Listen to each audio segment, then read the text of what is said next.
എത്ര മതി ഉറങ്ങിയത്? എഴുന്നേറ്റേ. എന്താ അമ്മ? അമ്മ ഇന്നെന്താ കഴിക്കാൻ? ഇതേ പുട്ടും കടലക്കറി എടുത്ത് വെച്ചിട്ടുണ്ട്. പുട്ടും കടലേ? അപ്പൊ ഇന്നലെ പുട്ടും കടലയായിരുന്നില്ലേ? ഇന്നലെ മുട്ടക്കറി ആയിരുന്നല്ലോ. മുട്ടക്കറിയാ? എന്തെങ്കിലും ഉണ്ടാക്കി. എനിക്ക് ഈ പുട്ടും കടലൊന്നും വേണ്ട. അമ്മ അലക്കുമ്പോ ഇതൂടെ അലക്കണേ, എനിക്ക് 4 ബ്രെഡ് പോകാനുള്ളതാ.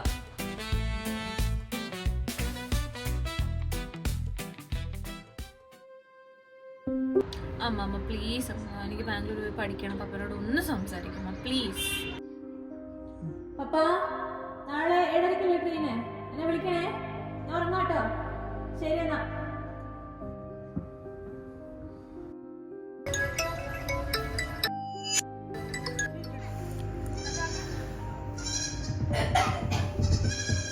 ഹലോ ഹലോ മോളെ. അമ്മ, മോളുടെ സൗണ്ട് എന്താ വല്ലാതിരിക്കുന്ന മോളെ?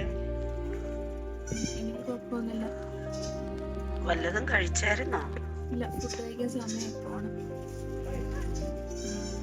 അവിടെ എന്തുണ്ട് വിശേഷം? ഇവിടെ നല്ല കാറ്റും മഴയൊക്കെ ആയിരുന്നു.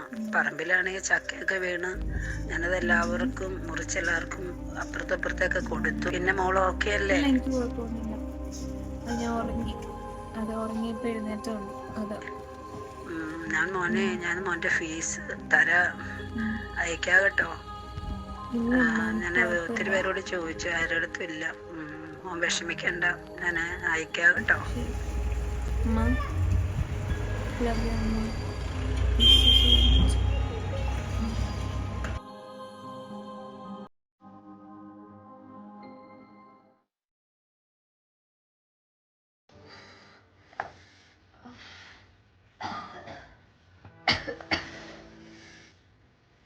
എടി വാ, ഫുഡ് കഴിക്കാൻ പോ.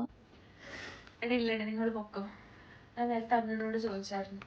അവള് കഴിക്കാൻ പറ്റും ചോറ് കണ്ടിട്ടുണ്ടായിരുന്നില്ല. നിങ്ങൾ പൊക്കോ. ഇതേപോലെ തന്നെ ഞാൻ ലാസ്റ്റ് വീക്ക് കഴിച്ചിട്ട് എനിക്ക് വയ്യാണ്ടായതാ. എന്തെങ്കിലും സ്നാക്സ് ഉണ്ട്, ഞാൻ എന്തെങ്കിലും കഴിച്ചോളാം. നിങ്ങൾ പൊക്കോ.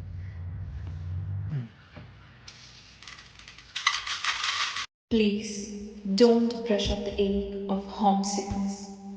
Let it connect you to what truly matters.